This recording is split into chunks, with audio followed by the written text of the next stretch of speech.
عرب کے ماحول میں بیوی سے اظہار عشق عیب،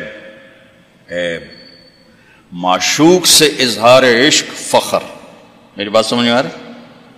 بیوی سے محبت کا اظہار عیب تھا، رن مرید زن مرید، تو ہمارے ہاں بھی ہے، اور معشوق سے عشق یہ ایک فخر کی بات تھی۔ یہ چند شعر سناتا ہوں۔ هل تبکین لیلا اذا مت قبلها وقام على قبر النساء النوائح۔ لیلا کے لیے اس کا مجنون، ہم تو مجنون کہتے ہیں، اس کا نام تھا توبہ، توبۃ ابن السمہ الخفاجی، عراق کا قبیلہ تھا۔ خفاج مکے میں آباد ہے اب بھی، نام آیا نا لیلا کا۔ کما لو اصاب الموت لیلا بکیتها وجاد لها دمع من العین صافح، لیلا کا نام آیا۔ واغبط من لیلا بما لا اناله بلا كل ما قرت به العین طائح، پھر بھی لیلا کا نام آیا۔ ولو ان لیلا الاخیلیۃ سلمت علی ودونی جندل وصفائح، لیلا کا نام آیا۔ 4 اشعار، ہر بیت میں لیلا لیلا لیلا لیلا، اس کی بیوی نہیں ہے، عشق ہے، اور وہ کھلم کھلا شعر کہہ رہا ہے۔ ترکت ہوا لیلا وسعدا بمعزل وعدت الى مسحوب اول منزلی، سعدا لیلا بثینہ، یہ سب سچے کردار ہیں۔ اے ساڑھے ہیر رانجے دا وارث شاہ دا دماغ الٹا ہویا ہے تو اس لکھ چھڑی، یہ کوئی کردار نہیں ہے، سسی پنو لیلا ہیر رانجا یہ سب، لیکن یہ سچے نام لیلا، سعدا، بثینہ، سعاد، یہ سب صحیح کہانیاں ہیں۔ تو میں لیلا کی سنا رہا ہوں، اور اس کا عاشق کھلم کھلا کہہ رہا ہے مجھے لیلا سے عشق ہے۔ اس کے باپ نے کہا تو نے مجھے رسوا کر دیا، حرم میں تھے، کہیں توبہ کر تو آج کے بعد لیلا کا نام نہیں لے گا۔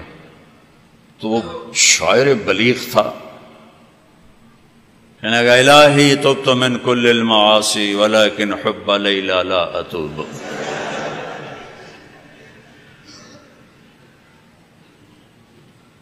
اللہم لا تسلبنی حبها ابدا ویرحم اللہ عبدا قال آمین۔ یہ 2 شعر پڑھ کے ابے کو سنا دیا کہ یا اللہ ہر گناہ سے توبہ، لیلا کی محبت سے نہیں، جو میری دعا پہ آمین کہے اس کا بھی بھلا کر دے۔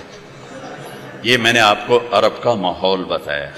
اس ماحول میں کسی کا کہنا مجھے بیوی سے پیار ہے جگر گردے کا کام۔ یہ بات سمجھ میں آ گئی؟ اب سنو، مسجد میں محفل ہے اور میرے نبی سے ایک شخص پوچھتا ہے یا رسول اللہ من احب الناس الیک، آپ کو سب سے زیادہ کس سے پیار ہے؟ اور یہ کان میں نہیں ہو رہی بات، کھلا سوال ہے، کھلی مجلس ہے، اور آپ کھل کے فرماتے ہیں عائشہ سے، عائشہ سے۔ وہ سائل بھی ہل گیا، سننے والے بھی ہل گئے، بھئی ایک ہی بڑی۔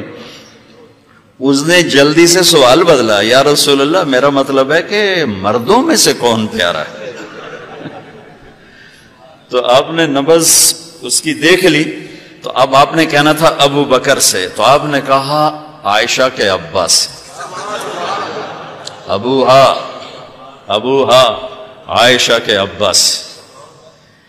میرے بچوں، میرے محترم اساتذہ و مفتیان، یہ زندگی پڑھانے کی ہے جو ان کے کام آئے گی۔ انشاءاللہ رفع یدین کرنے والے بھی جنت میں جائیں گے، نہ کرنے والے بھی جائیں گے، اگر کبائر سے اجتناب ہے، محرمات سے اجتناب ہے، تو اونچی آمین کہنے والی بھی جائیں گے، پست آمین کہنے والی بھی جائیں گے۔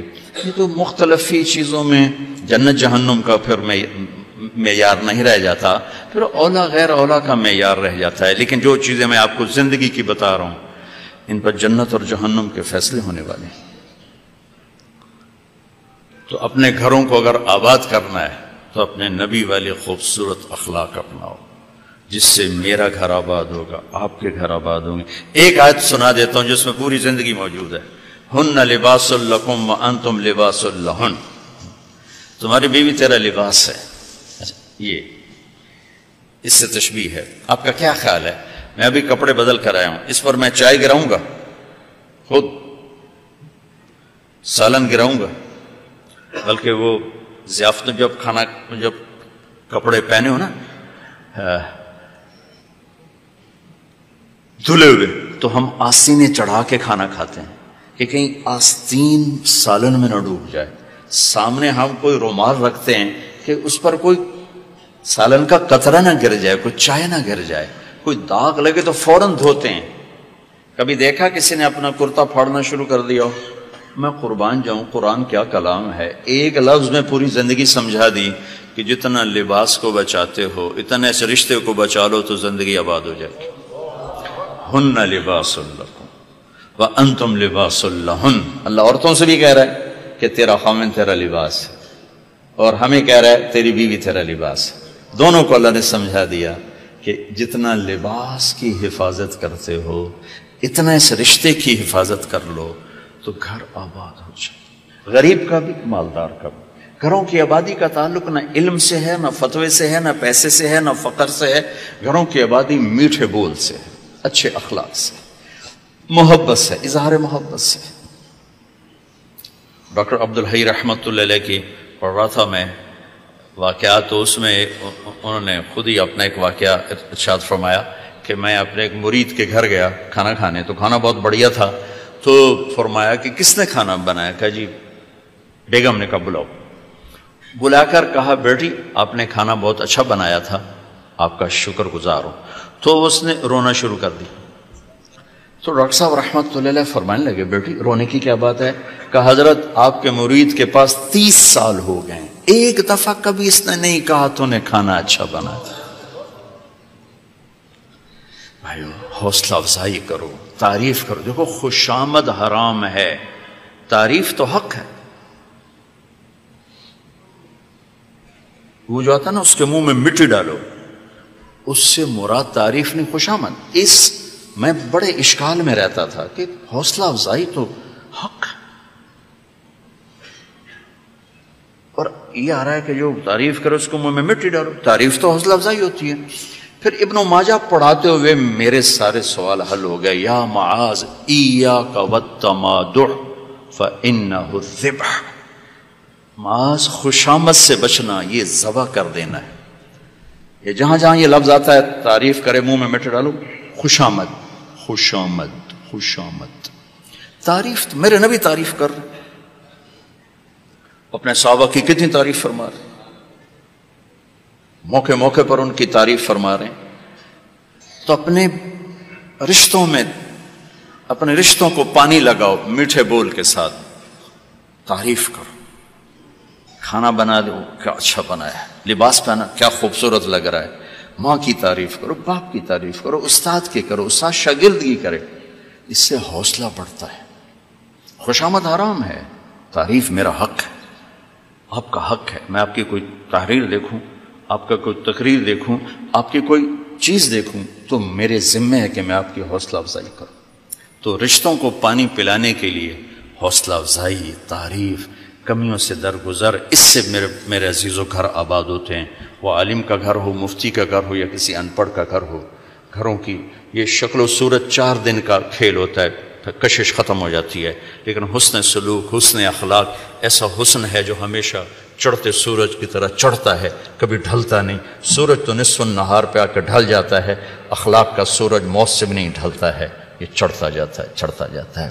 تو اپنے گھروں کو آباد کریں حسن سلوک کے ساتھ، حسن اخلاق کے ساتھ. میرے نبی حضرت میمونہ کے گھر میں تھے. اب رات کو پیشاب آیا، باہر نکلے، پیچھے آنکھ کھل گئی اماں جان کی، دیکھا بستر خالی.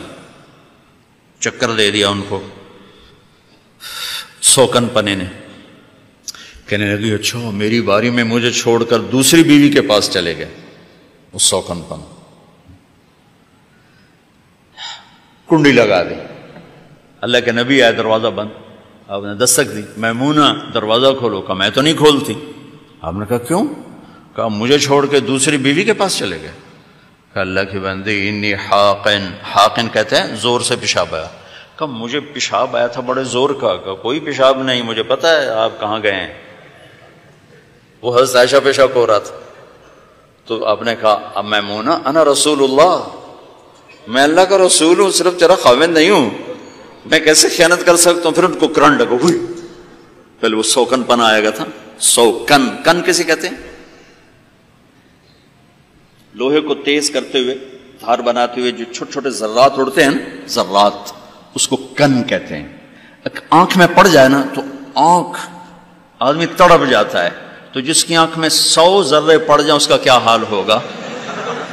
یہ ہے 100 کن، 100 کن، اس سے ہے کہ آنکھوں میں 100 ذرے پڑ گئے، بشر ہے۔ تو انہوں نے کہا، آپ نے کہا میں اللہ کا رسول ہوں، میں خیانت کر سکتا ہوں؟ پھر تو جا کے نا دروازہ کھولا، ڈرتے ڈرتے، تو اللہ کے نبی مسکراتے ہوئے آئے اور آ کر اپنے چارپائی پہ لیٹ، ایک لفظ نہیں، ایک لفظ۔ میرا عزیزو، یہ میرے نبی کی خوبصورت زندگی ہے جس میں یہ سارے دروس موجود ہیں۔ زندگی کو حسین بنانے کے لیے پیسہ نہیں چاہیے، اخلاق چاہیے، شکل صورت بھی نہیں چاہیے، اخلاق چاہیے، اچھے اخلاق۔